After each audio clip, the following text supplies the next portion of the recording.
समस्त को praise the Lord जय मसीह की नमस्कार भाई और भौणी मैंने आशा करें आपण मैंने खुशी अच्छा आनंद अच्छा कारण आपण मैंने ईश्वर वाक्य को शुणुअछंती जे ईश्वर वाक्य को शुणु था सब बेले जिते निराशार जीवन होना कहीं जिते कष्टर समस्यार जीवन होना कहीं सब बेले खुशी रही पार कारण ईश्वर वाक्य जो शक्ति अच्छी से शक्ति ही आमको सब बेले खुशी आनंद रखिपे।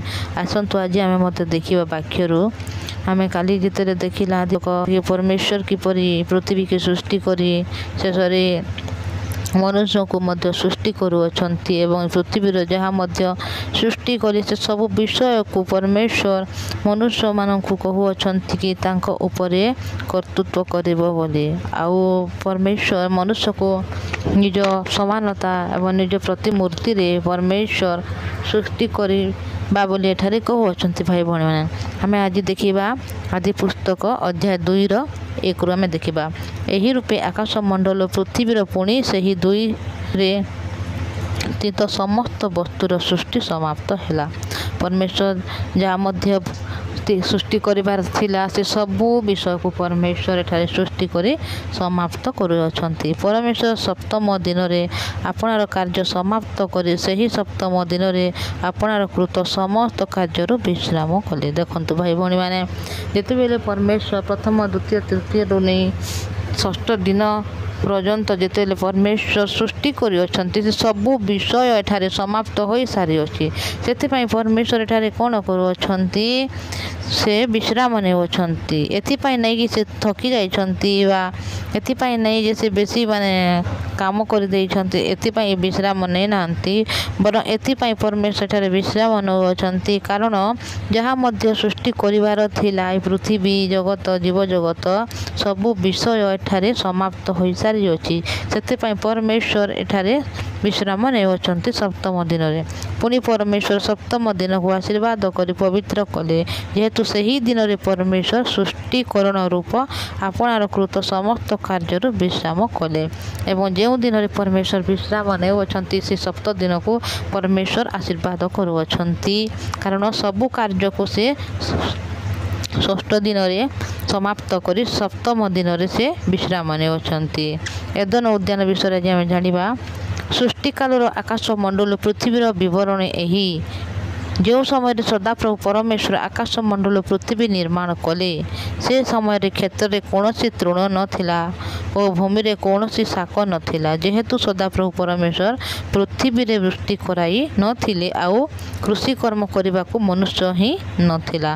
देखो भाई भौणी मैंने एठारे परमेश्वर जेते बेले सब विषय को सृष्टि करथिले सेठारे वर्षा केबे मध्य माने वृष्टि करि नथिले सेथिपाई सेठारे कौन नथिला सेठारे एठारे लिखाई कि तृण नथिला बोली शाक नथिला बोली लिखाई सब वृक्ष लता थिला गछ थिला बड़ बड़ सब विषय थिला किंतु एठारे शाक नथिला और तृण नथिला बोली एठारे कहउछंती कारण जेते बेले वृष्टि करी एठारे पृथ्वी रे परमेश्वर वृष्टि कराई नथिले और कृषि कर्म करबा प मनुष्य सेठारे नथिला पुणी पृथ्वी रे एक कुहुड़ी उठी समस्त भूमि रे जल छिंचिला पृथ्वी रे एपरी जल पड़ुला भाई भौणी मैंने कुहुड़ी उठुला और भूमि रे जल छिंचिला अनंतर सदाप्रभु परमेश्वर भूमिर धूली द्वारा मनुष्य को निर्माण कर ताहार नासिका रंध्र रे फुंकु देई वायु प्राणवायु प्रवेश कराइले ताहा तहिरे मनुष्य जीवित प्राणी हैला।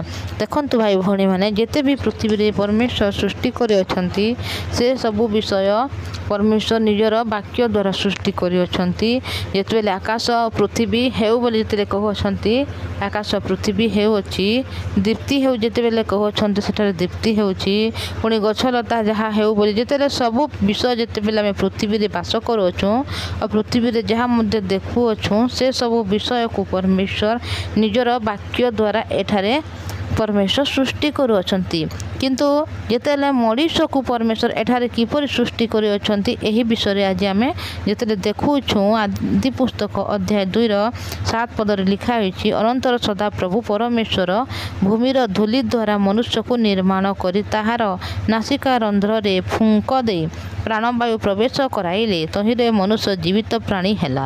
ଦେଖନ୍ତୁ କେତେ ଆଶ୍ଚର୍ଯ୍ୟର କଥା ଏହା ଯେ ପରମେଶ୍ୱର କ'ଣ କରୁଅଛନ୍ତି, ଯେଉଁ ବୃଷ୍ଟି ଦ୍ୱାରା ଯେଉଁ କୁହୁଡ଼ି ଉଠି ସମସ୍ତ ଭୂମିରେ ଜଳ ଛିଞ୍ଚିଲା, ସେତେବେଳେ ପରମେଶ୍ୱର କ'ଣ କରୁଅଛନ୍ତି, ସେ ଯେଉଁ ପୃଥିବୀରେ ଯେଉଁ ଧୂଳି ଅଛି ସେ ଧୂଳିରେ ପରମେଶ୍ୱର ମନୁଷ୍ୟକୁ ନିର୍ମାଣ କରୁଅଛନ୍ତି।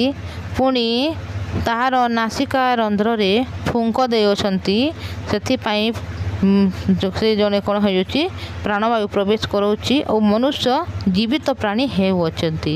ପରମେଶ୍ୱର ଆମ ମନୁଷ୍ୟମାନଙ୍କୁ ଧୂଳିରେ ସୃଷ୍ଟି କରିଅଛନ୍ତି ଭାଇ ଭଉଣୀମାନେ, ଓ ଯେଉଁ ନାସିକା ରନ୍ଧ୍ରରେ ଫୁଙ୍କ ଦେଲେ ସେତେବେଳେ ପ୍ରାଣବାୟୁ ଆମ ଭିତରେ ପ୍ରବେଶ କଲା, ଯାହାଦ୍ୱାରା ସେ ଜୀବିତ ପ୍ରାଣୀ ହେଲା। ଆଉ ସଦାପ୍ରଭୁ ପରମେଶ୍ୱର ପୂର୍ବ ଦିଗସ୍ଥ ଏଦନର ଏକ ଉଦ୍ୟାନ ପ୍ରସ୍ତୁତ କରି ସେଠାରେ ସ୍ୱନିର୍ମିତ ମନୁଷ୍ୟକୁ ରଖିଲେ। ଯେଉଁ ମନୁଷ୍ୟକୁ ପରମେଶ୍ୱର ନିର୍ମାଣ କରିଥିଲେ, ସେ ମନୁଷ୍ୟକୁ ପରମେଶ୍ୱର ଗୋଟିଏ ଏଦନ ବୋଲି ଗୋଟିଏ ବଗିଚା ଅଛି, ସେ ବଗିଚା ଭିତରେ ଉଦ୍ୟାନରେ ପରମେଶ୍ୱର ତାକୁ ରଖୁଅଛନ୍ତି। ସଦାପ୍ରଭୁ ପରମେଶ୍ୱର ସେହି ଭୂମିରୁ ନାନା ଜାତୀୟ ସଦୃଶ ଓ ସୁଖାଦ୍ୟ ବୃକ୍ଷ, ପୁଣି ସେହି ଉଦ୍ୟାନର ମଧ୍ୟସ୍ଥାନରେ ଅମୃତ ବୃକ୍ଷ ଓ ଜ୍ଞାନଦାୟକ ବୃକ୍ଷ ଉତ୍ପନ୍ନ କଲେ। ଯେଉଁ ପରମେଶ୍ୱର ଏଦନ ଉଦ୍ୟାନଟିଏ ମଣିଷମାନଙ୍କ ପାଇଁ ପରମେଶ୍ୱର ସୃଷ୍ଟି କରିଥିଲେ, ସେ ମଣିଷ ପାଇଁ ସୃଷ୍ଟି କରି ସେ ଉଦ୍ୟାନ ଭିତରେ ମଣିଷକୁ ଯେତେବେଳେ ରଖୁଅଛନ୍ତି, ତ ସେ ଏଦନ ଉଦ୍ୟାନ ଭିତରେ ପରମେଶ୍ୱର ନାନା ଜାତୀୟ ସୁଦୃଶ୍ୟ ଓ ସୁଖାଦ୍ୟ ବୃକ୍ଷ ସେଠାରେ ତିଆରି କରୁଅଛନ୍ତି ଓ ମଧ୍ୟସ୍ଥାନରେ ଅମୃତ ବୃକ୍ଷ ଓ ଜ୍ଞାନଦାୟକ ବୃକ୍ଷ ଉତ୍ପନ୍ନ କରୁଅଛନ୍ତି। ଉଦ୍ୟାନରେ ଜଳସେଚନାର୍ଥେ ଏଦନରୁ ଗୋଟିଏ ନଦୀ ନିର୍ଗତ ହୋଇ ସେହି ସ୍ଥାନରୁ ଭିନ୍ନ ଭିନ୍ନ ଚାରିଧାରା ହେଲା। ଦେଖନ୍ତୁ ଭାଇ ଭଉଣୀମାନେ, ଏଠାରେ ପରମେଶ୍ୱର ସବୁ ବିଷୟ କେବଳ ମଣିଷକୁ ସୃଷ୍ଟି କରୁଅଛନ୍ତି ଏବଂ ଏଦନ ଉଦ୍ୟାନଟିଏ ସେଠାରେ ସୃଷ୍ଟି କରି ସେହି ମଣିଷକୁ ସେ ଏଦନ ଉଦ୍ୟାନ ଭିତରେ ରଖୁଅଛନ୍ତି ଓ ସବୁ ପ୍ରକାର ଫଳ ବୃକ୍ଷ ସେଠାରେ ଲାଗି ରହିଅଛି, ଯାହାଦ୍ୱାରା ସେଠାରେ ଅମୃତ ବୃକ୍ଷ ମଧ୍ୟ ଅଛି ଏବଂ ଜ୍ଞାନଦାୟକ ବୃକ୍ଷ ମଧ୍ୟ ସେଠାରେ ଉତ୍ପନ୍ନ ହେଉଛି। ଆଉ ସେ ଏଦନ ଉଦ୍ୟାନ ଭିତରେ ଥିବା ସେହି ବୃକ୍ଷମାନଙ୍କୁ ଜଳସେଚନାର୍ଥେ ଏଠାରେ ପରମେଶ୍ୱର ଗୋଟିଏ ନଦୀକୁ ନିର୍ଗତ କରୁଅଛନ୍ତି। ତାକୁ ଚାରିଧାରା କରାଯାଉଛି ବୋଲି ଏଠାରେ ଲେଖା ହେଇଛି। ପ୍ରଥମ ନଦୀର ନାମ ପିସୋନ, ତାହା ସୁବର୍ଣ୍ଣୋତ୍ପାଦକ ହବିଲା ଦେଶ ସମୂହ ବେଷ୍ଟନ କରେ। ଏଠାରେ ଯେଉଁ ପ୍ରଥମ ନଦୀର ନାମ ହେଉଛି ପିସୋନ, ଯେଉଁଠାରେ ସୁବର୍ଣ୍ଣ ଯେଉଁଠାରେ ଆମେ ସୁନା ଯେଉଁ ଦେଖୁଅଛୁ, ସେ ସୁନା ସେଠାରେ ମିଳିଅଛି। ସେହି ଦେଶରେ ସୁବର୍ଣ୍ଣ ଉତ୍ତମ, ପୁଣି ସେଠାରେ ମୁକ୍ତା ଗୋମେଷକ ମଣି ଜନ୍ମଇ। ଏଠାରେ ଦେଖନ୍ତୁ ସୁବର୍ଣ୍ଣ ଅଛି, କିନ୍ତୁ ମୁକ୍ତା ମଧ୍ୟ ସେଠାରେ ଓ ମଣି ମଧ୍ୟ ସେଠାରେ ଉତ୍ପନ୍ନ ହୁଏ। ଦ୍ୱିତୀୟ ନଦୀର ନାମ ଗିହନ, ଏହା ସମସ୍ତ ସୁଖ ଦେଶ ବେଷ୍ଟନ କରେ। ତୃତୀୟ ନଦୀର ନାମ ହିଦ୍ଦେକଲ, ଏହା ଅସୁରୀୟ ଦେଶର ସମ୍ମୁଖ ଦେଇ ଗମନ କରେ। ଚତୁର୍ଥ ନଦୀର ନାମ ଫରାତ। ପରମେଶ୍ୱର ଏଠାରେ ଚାରୋଟି ନଦୀ ପ୍ରସ୍ତୁତ କରୁଅଛନ୍ତି। ପୁଣି ସଦାପ୍ରଭୁ ପରମେଶ୍ୱର ସେହି ମନୁଷ୍ୟକୁ ନେଇ ଏହି ଉଦ୍ୟାନକୁ ସୁସଜ୍ଜିତ ରକ୍ଷା କରିବା ପାଇଁ ନିଯୁକ୍ତି କଲେ। ଏଠାରେ ଯେତେବେଳେ ପରମେଶ୍ୱର ସେହି ମଣିଷକୁ ନେଇ ଏଦନ ରଖୁଅଛନ୍ତି ଓ ସୁସଜ୍ଜିତ ରକ୍ଷା କରିବା ପାଇଁ ତାକୁ ନିଯୁକ୍ତ କରୁଅଛନ୍ତି, ସଦାପ୍ରଭୁ ପରମେଶ୍ୱର ସେହି ମନୁଷ୍ୟକୁ ଆଜ୍ଞା ଦେଇ କହିଲେ, ତୁମେ ଉଦ୍ୟାନର ସମସ୍ତ ବୃକ୍ଷର ଫଳ ସ୍ୱଚ୍ଛନ୍ଦରେ ଭୋଜନ କରିପାର।